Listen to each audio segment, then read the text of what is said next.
we need to find a way how to be able to support these athletes, okay, so that they can have the time optimization as well for their training. Now it's a question of mindset, and it's a question of mindset as it pertains to the way they engage within sport. We need to look at sport as a profession, as a profession. Per eżempju, l-sports leave. Da il-gvern joffri inċentiva tal-sports leave. Right. Sowa, issa dan reċentement ġi imnaqqas għal 10 events, 10 events a year, tista' tieħu, u tista' tieħu a maximum of 3 days. At a time. At a time. Issa jekk inti ħatmur to compete Europeans. Ma xi kwalifika għall-sports leave? Irid tkun an international competition, Okay. international level competition, Okay. fejn inti ħadd tirrepreżenta l-pajjiż. Bażikament. U jekk inti peress tkun fizjo għall-argument, inti wkoll parti minn. Inti wkoll inti tolat għalih. Okay. Inti wkoll inti tolat għalih. Imma jekk inti għandek 3 days u jien ħammur Europeans li huma 2 weeks, jien ovvjament il-bqija rid nieħdu vacation leave, which is okay, tgħidli mhux inti tixtieq tagħmel l-isport, 100% agreed. Però aħna qed ngħidu li aħna rridu Well, l-isport. to a point, agree, naħseb jiena. L-isport irridu li jitjieb. Eżatt, jekk l-anti għak l-sport li jitjib, mela Irridu għamil nitfgħu aktar effort Eżatt. biex dik il-ħaġa timmaterjalizza. L-inċentivi irridu jkunu għedin direzzjonati biex aħna nistaw nesponu nies li għandhom potenzjal, nies li għandhom talent li qed jikkwalifikaw għal dal-affarijiet biex kunu jistgħu jipprattikaw dal-isport. Jekk tara l-kalendar tat-tennis, every weekend hemm 6 jew 7 locations ta' M25 and 15 competitions. M25 and 15 are international competitions. International competitions, okay. Li huma ta' livello li qed tifhem, ġifieri daw jekk inti qed ittihom 10 events. Sowa, ngħidu nimmorru Europeans, that's one event. U għandi wkoll 2 jew 3 training camps. U ngħidu l-team tiegħi jiddeċiedi li jibda jikkompeti fl-Ewropa. Jekk il-team tiegħi jibda jikkompeti fl-Ewropa, jien every week għandi competition x'imkien barra. Kif ħankampa? Issa, that being said, l-infrastruttura, the financial infrastructure in Malta is not there yet to pay these athletes to the extent li inti tkun tista' tgħix minn fuq li qed skont li ma' sport, football forsi iva, water polo, mhux kulħadd imma it-top players qegħdin jitħallsu b'mod deċenti. Għalfejn ngħidu li l-futbol kif inhu finanzjarjament vijabbli għax Tipo jen nisma' ħafna stejjer ta' traġedji finanzjarji fil-klab. Le, stenna. Mhux vijabbli, mhux qed ngħidlek li vijabbli, ma nkunu realistiċi wkoll. Dan, pereżempju, t-tim Taljan fejn kont naħdem kien owned minn bniedem ex, dan kien jitfa' 3 million a year. Sewwa, issa da dis-sena stess iddeċida li ma jridx, mhux iddeċida, da bażikament kellu xi problemi finanzjarju u iddeċida li ma jistax jibqa' il-president tal-klabb. Allora dal-klabb xogħolja. Sfaxxa. Sakemm sabu li xatt ieħor u thankfully sabu li xatt ieħor biex jerġa' dan kien tim inkredibbli da minn 16 player. Dis-sena 14 minnhom kienu qegħdin Olympics. Ġifieri dan huwa Elbqgħu fuq Malta. Issa again. Ġifri aħna ma nistgħux inħallsu. Flus vera minn x'imkien iridu jiġu. Iridu jiġu, eżatt.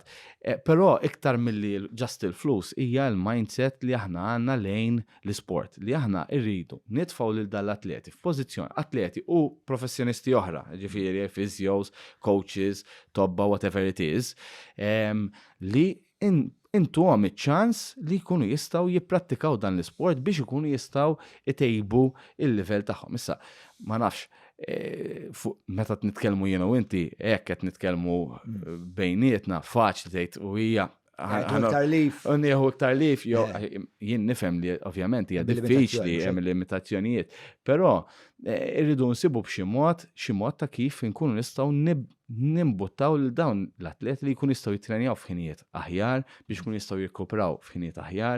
Kien hemm żmien kien hemm it-2020 nsejt xejdula, kienet bażikament kienet qiegħda fil-PSMC jekk titfittixha, fejn inti taħdem 20 sija l-gvern u 20 sija titrenja. 2020, u da ġifri xi ħaġa li anka f'pajjiżi oħra ma nafx għadix implemented, to be honest, Malta bħalissa. I don't know if it's 2020, but they definitely have a scheme where Xi skema eżatt.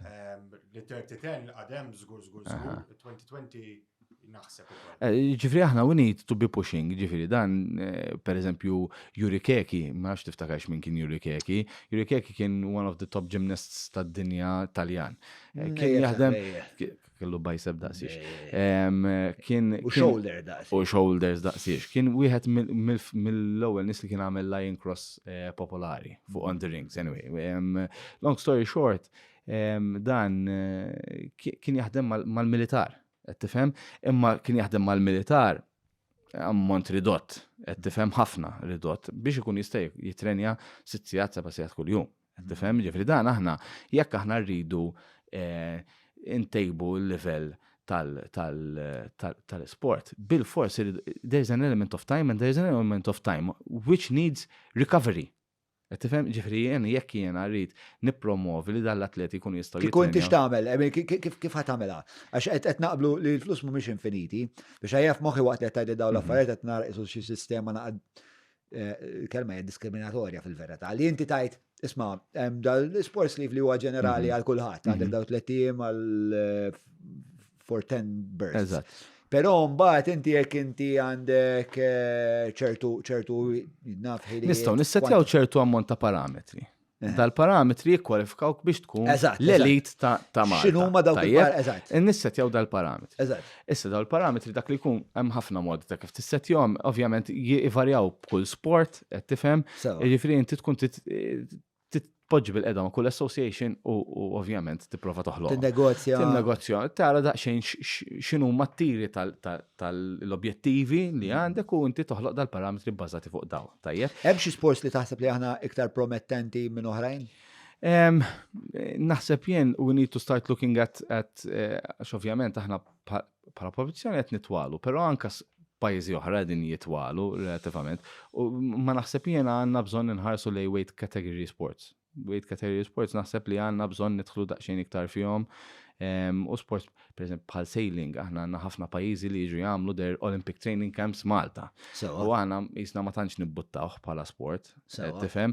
Hemm numru ta' sports ta' ġifieri, ma we need to take a real good look at what our phenotypes and our genotypes can really push for. And by your assessment? Naħseb li anything which is weight where weight is taken into account. Tajjeb, we might ngħidu ġifieri combat sports? Combat sports jew fejn per esempio William Ketkuti kien wieħed mit-top, okay, hemmhekk mhux weight, imma hemmhekk kien precision. Tajjeb, ġifieri kien shooter. Right. Dak kien wasal kważi fil-final at Olympics, ġifieri had missed the final. Jekk min isser biżball le. Imma kien mar tajjeb għax kien jista' jkun ikkwalifika għax kien rebaħ World Championships dak iż-żmien. Gruppetta? Jista' jkun. Però long story short, kellna nies li huma tajbin, imma maybe, per eżempju, water polo għalina daqsxejn diffiċli għax size and length give you some advantage. Right. Is it Cardinal, jekk tara l-Ġappuniżi le, technically, imma they developed a system for them. Qed tifhem? Jiġifieri ħalqu sistema ta' kif jilagħbu għalihom. Tajjeb. Imma again, l-inċentiv li ikollna huma li qed iħallu lill-atleti jitrenjaw fil-ħinijiet pereżempju. Irridu b'xi mod dal-atleti ma jistgħux nibqgħu nqumu fil-5 nofs ta' filgħodu biex immorru nagħmu biex immorru għax our ability to improve is going to decrease bil-force. So forsi l-inċentiva tkun li dak li jkun għandu iċ-ċans jew jiġi mod iċ-ċans li jista' pereżempju jitlaq ftit mix-xogħol f'nofs il-ġurnata. Qed tifhem? U pereżempju ma nafx il-kumpanija tiġi mogħtija xi tax break jew whatever, qed tifhem? Fuq il-paga ta' dak li jkun, pereżempju. Ġifieri aħna għandna bżonn ninċentivaw. Ovvjament, this requires finances ukoll, ġifieri għax jekk inti qed tagħti tax break il-gvern jgħid ovvjament. Però we need to find these solutions where we can optimize the use of our new infrastructure, which we are getting, and optimize our ability to teach, our ability to have local coaches improve and learn. Yes. Tajjeb, and we need to obviously improve our ability, optimize the ability of our athletes to be able to train. And over years, as this is another thing, mux għax niftħu pool, mux għax niftħu namlu ground, mux għax namlu gym, mux għax namlu handball court, whatever, nistennew li next year ħamurru nilabu u nirpu xi medalja. Imma over years, 5, 10, ġifri, hemm numru ta' pajjiżi li għamluhom dal-affarijiet, Franza bil-futbol, Fontainebleau, anyway, għandhom sistema għal-futbol fejn qed itellaw kienu huma l-ikbar exporter ta' football players fid-dinja. Ġifiri Franza, ġifiri jekk minn service ball ġiex World Cup silu kellhom 55 nationals jilabu in teams, in other teams, ġifiri jkunu Moroccan u jilabu għal Morocco, jkunu Ivory Coast u jilabu għal Ivory Coast, imma jkunu trabbew Franza. Ġo xi akademja. Ġo l-akademja ta' Pariġi, da barra minn Pariġi biex niftehmu. U kienet ġrat wara li ma kienux ikkwalifikaw għal World Cup partikolari. Kien hemm xi World Cup fin-90s, ma kienux ikkwalifikaw għaliha jekk minn service ball u kienu ħalqu dan il-kompleks. Qed tifhem? Imma dal-kompleks again jaqbad it-tfal, l-akademja jieħdu ħsieba, però il-focus xorta huwa l-isport. Xorta huwa l-sport. Ġifri, we need to give these athletes a plan B if they don't make it, and what to do after sport, because sport is a short-lived career. Right. So ġifri, academically, we do need to put focus on this, ġifri, l-NSS, issa l-MCS u koll, li huma skejjel Malta li għedin jippruvaw jagħmlu National Sports School. National Sports School u Mediterranean College for Sport. Dawn huma istituzzjonijiet li jippruvaw jagħmlu għadil biex tax-xogħol, però we need more where the sport is the focus. Right. It's not an adjunct. Right. It's not an adjunct. Għax right now, the way things look, jista' jkun li forsi qed imparla żejjed għax qed inħares minn barra u ma nafx biżejjed. Imma the way things look is like sport is an adjunct to your education, rather than sport is your main focus and we are supplementing your education so that you can still get an education. Qed tifhem? There has to be a shift in mindset li sport is a career. Sport is a career. Sport is a career for, okay, anka gvern għandu ċertu inċentivi li jgħina, ġifiri li aħna nistgħu napplikaw għal, ma nafx tafx li fl-sport, inti il-paga tiegħek, l-income tax tiegħek huwa bis 7.5% tħallas income tax, ġifiri dik hija inċentiva tajba ħafna li tneħħi ftit mill-pis minn fuq il-clubs li jridu jħallsu l-pagi tal-atleti għax ovvjament to have a livable wage għandek margin iżgħar li qed titlef. Tajjeb. So, dawn kollha inċentivi tajbin, immessa we need to now take a next step biex aħna nkun nistgħu we optimize the use of the things we're doing rather than just utilize. Qed tifhem? Għax right now things look like we're doing things to utilize what we have and to provide new things to be able to use them. But now we need to start seeing what we have, see how lucky we are because we have certain things where we are way ahead, and start optimizing them.